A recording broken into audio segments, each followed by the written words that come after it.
Olá, muito boa tarde, você internauta, produtor rural que nos acompanha agora ao vivo no site Notícias Agrícolas.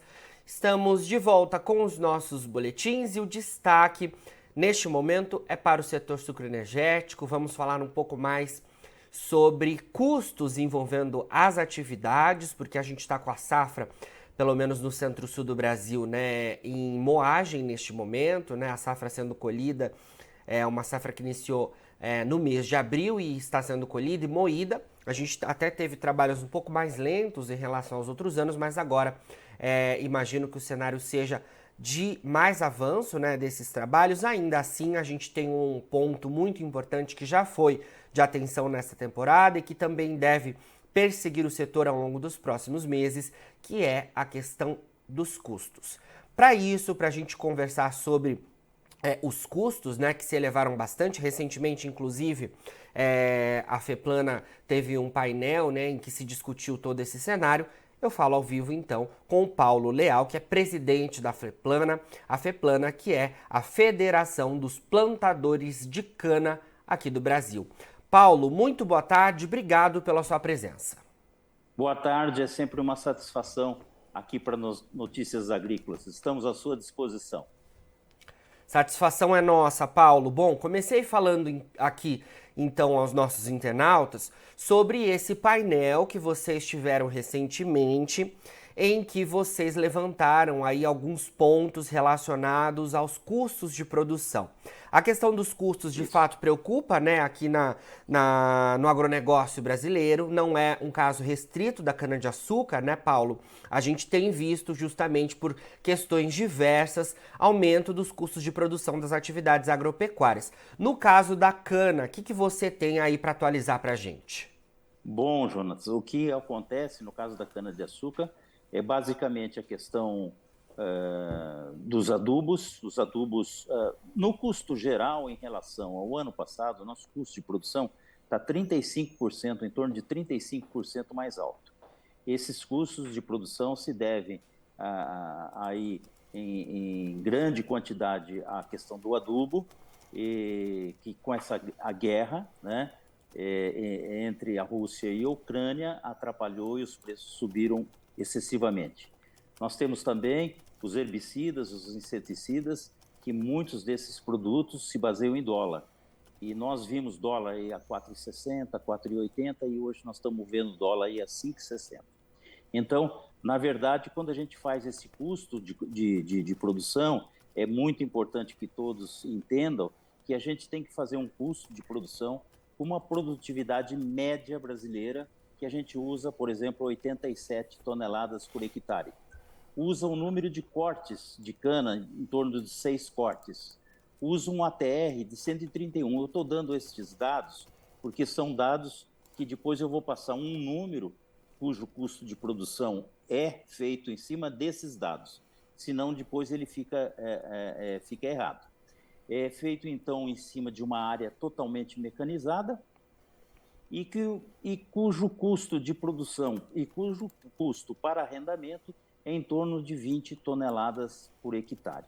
Bom, esse custo total, este ano, está em torno de R$ 159, R$ 160. Então, a gente transformando este custo que nós temos hoje para produzir uma tonelada de cana e vendo efetivamente aquilo que a gente gasta, nós estamos gastando hoje em torno de 110 até R$ 180. Eu explico o que é. R$ 110 seria o custo operacional, somente inseticidas, herbicidas, sem mesmo, até mesmo contar a mão de obra nossa, né? Então, é um custo bem restrito.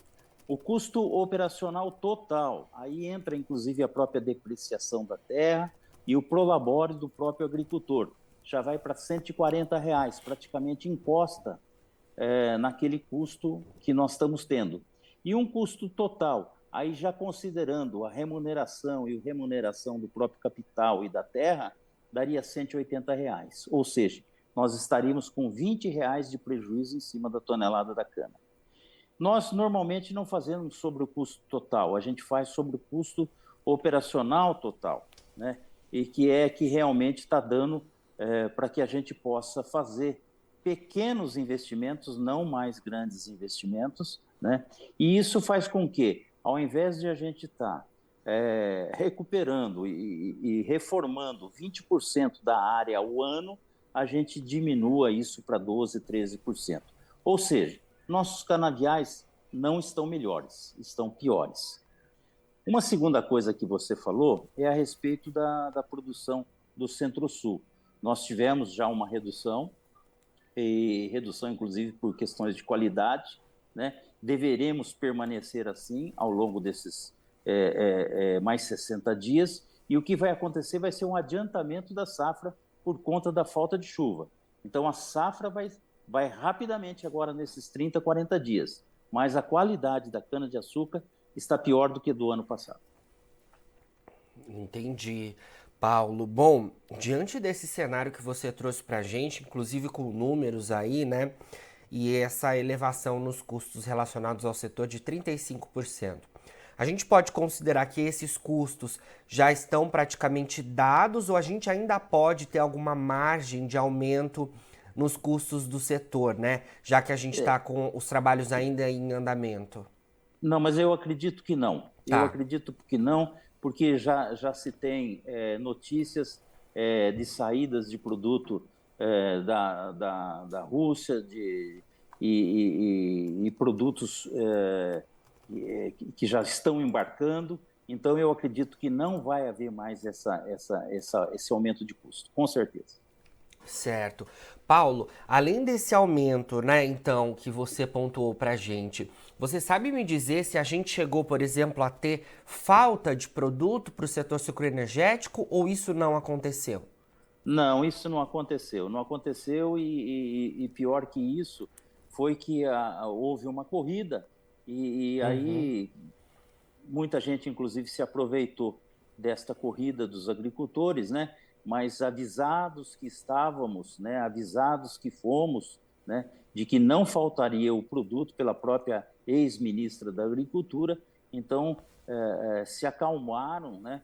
E pudemos comprar aí a um preço relativamente alto, né? Um preço alto, mas assim não com muita especulação. Certo. Paulo, a gente via aí em outros anos, né, o setor sucroenergético de fato tendo preços baixíssimos, né? Inclusive, a gente pode dizer que há alguns anos muitos produtores saíram da cana-de-açúcar para ir para outras culturas, né? Principalmente grãos. E mais recentemente, nos últimos anos, a gente tem até tido, né, um cenário mais favorável de preços, né, tanto para o açúcar quanto para o etanol. Mas diante dessa alta tão expressiva nos custos, né, imagino que a rentabilidade dos produtores também esteja muito prejudicada, né? E Olha, como que você vê esse cenário, né, para as você atividades? você pontuou precisamente. O que anda ocorrendo é que nós temos hoje uma concorrência com a soja, né? E a soja disparou de preço, voltou um pouco agora, mas de qualquer forma existe uma concorrência muito grande em relação de área de cana e área de soja. E isso fez com que muita gente tirasse a cana e colocasse a soja. Então essa concorrência existiu, você entendeu? E a gente não tem como sair dela, porque isso aí é mercado, né? Então Sim, não tem jeito. perfeito, Paulo. Bom, você está conseguindo me ouvir aí? Acho que a gente perdeu a conexão com o Paulo. Vamos tentar restabelecer aí para nossa conversa, porque a gente conversou então em relação aos custos de produção, né? Segundo o Paulo Leal, presidente da FEPLANA, que é a Federação dos Plantadores de Cana aqui do Brasil, a gente já pode dizer que nesta safra 2022-23 no centro-sul do Brasil, tivemos um aumento de cerca de 35% nos custos de produção, principalmente por conta da guerra estabelecida entre Rússia e Ucrânia, o que de fato acabou impactando, né, os preços dos insumos agrícolas, né, abrangendo aí principalmente no caso dos defensivos. A gente tem a questão dos adubos, né, dos inseticidas e dos herbicidas. Perguntei pro Paulo se a gente pode ter alguma mudança nesse patamar, porque a gente está com os trabalhos de moagem da cana-de-açúcar ocorrendo neste momento, né? E ainda, é claro, existem plantas em desenvolvimento para a colheita agora nesse segundo semestre. E o Paulo me disse que então a gente não deve ter muita diferença desses 35%. O Paulo já está de volta aqui com a gente e eu tinha te perguntado. Então, Paulo, em relação à rentabilidade sendo corroída com esses custos tão altos, pode seguir por aí. Então, exatamente isso que eu te falei. Além do que, agora nós temos a concorrência com a soja, né? Mas nós vamos ter, nessa safra ainda, uma grande demanda por etanol, né? E isso vai fazer com que a gente recupere muitas áreas que foram perdidas aí com a soja. Eu tenho muita confiança, é um combustível que o Brasil e o mundo vai precisar dele e que nós vamos estabelecer um nível de produção sem muitas dessas alterações que estão ocorrendo esse ano. Realmente as alterações para grãos foram bastante significativas. Certo, vamos acompanhando todo esse cenário também, né, Paulo? Um outro ponto que eu queria trazer para nossa conversa, né, porque é uma questão que sempre o produtor está aí de alguma forma sendo impactado, que é a questão climática, né? A gente nunca pode ter como mudar esse cenário, né? E queria então atualização, né, sua, o que você tem ouvido aí por parte dos plantadores de cana do Brasil, na FEPLANA, em relação ao cenário climático, porque me parece que a expectativa para essa safra era até um pouco melhor do que está sendo confirmada agora neste segundo semestre, já com os trabalhos avançando melhor, né? Sim, com toda certeza. Nós esperávamos agora, já é um período de inverno, não é um período de muita chuva, mas não tivemos chuva nenhuma, né? E agora a perspectiva de chuva de verão, ela diminuiu sensivelmente, né? Esperamos que isso não ocorra, né? Porque já estamos tendo 60 dias dessas canas que foram cortadas, sem praticamente água nenhuma.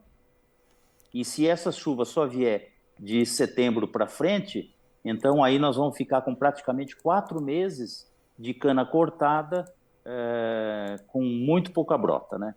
Então, e é o que nós estamos escutando que poderá acontecer, Vamos pedir a Deus que não ocorra, né? Vamos pedir a Deus que logo aí agora em agosto a gente já tenha as primeiras chuvas.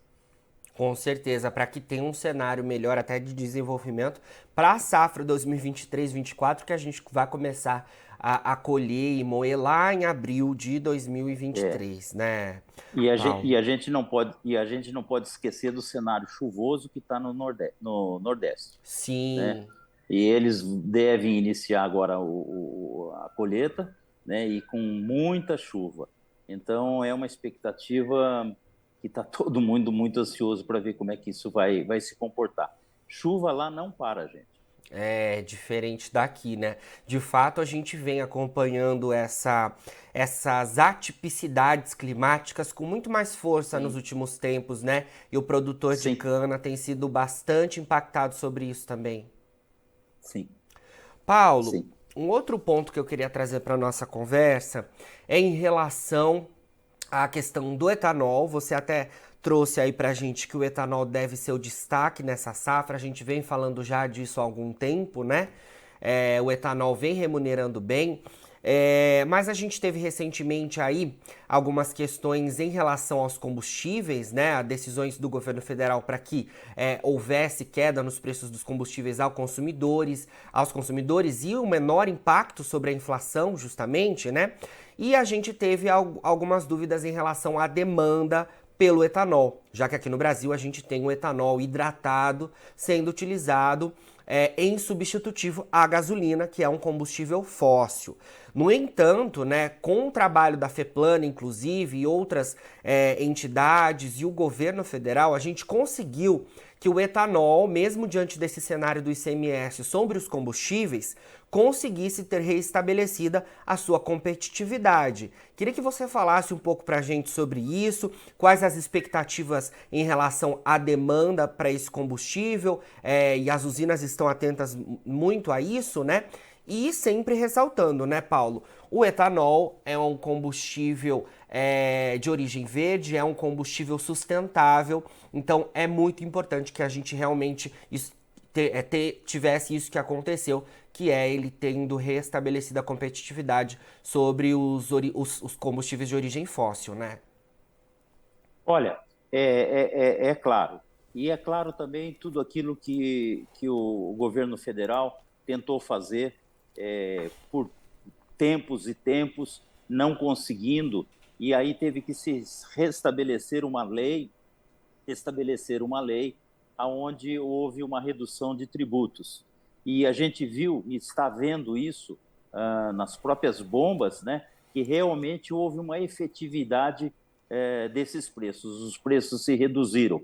Então, isso aconteceu primeiramente nos combustíveis fósseis, né, e nós nos sentimos prejudicados, porque abaixaram-se os tributos dos combustíveis fósseis, combustível poluente, e os nossos não. Ou seja, a gente perdeu praticamente a competitividade, porque ficamos com tributos além do devido e além do combinado.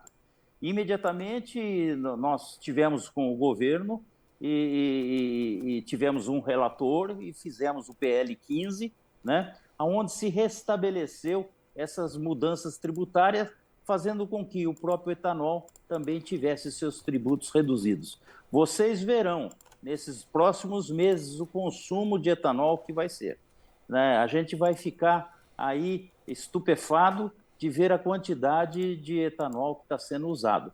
Eu já vi etanol em bombas, nas bombas de gasolina, a R$ 3,80, gente. Entendeu? E é um combustível que nós, não é que precisamos aprender a usar, nós temos que usar. É o nosso combustível, combustível brasileiro, combustível verde, combustível sustentável, é aquele que mais mitiga CO2. Então, não tem, feitos por mãos de brasileiro, não tem por que a gente não usar um excelente combustível. E nós, a curto prazo, veremos ele ser incorporado nos combustíveis híbridos, né, através da célula. Então, a célula de hidrogênio, vocês verão que o combustível do futuro é o nosso combustível. Com certeza, e tão é do futuro, né, Paulo, que a gente tem visto aí outros países olhando, né, para a nossa tecnologia, para a nossa inovação. A Índia é um desses países que já se inspirando, no nosso caso aqui no Brasil, que há décadas utiliza o etanol em substitutivo à gasolina.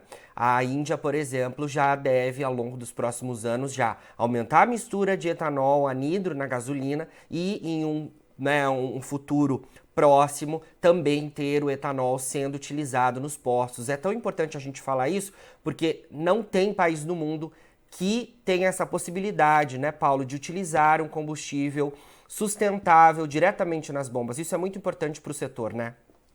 E a nossa indústria, ela está absolutamente preparada. É a indústria com mais tecnologia no mundo. Há pouco tempo atrás estive na Bolívia, encontrei com grupos de empresários que estarão agora na FenaSucro, em Ribeirão Preto, e eles vendem equipamentos industriais. De fato, são as melhores empresas do mundo, são 200 e tantas empresas instaladas nesse país. Nós somos em 600 e poucas usinas.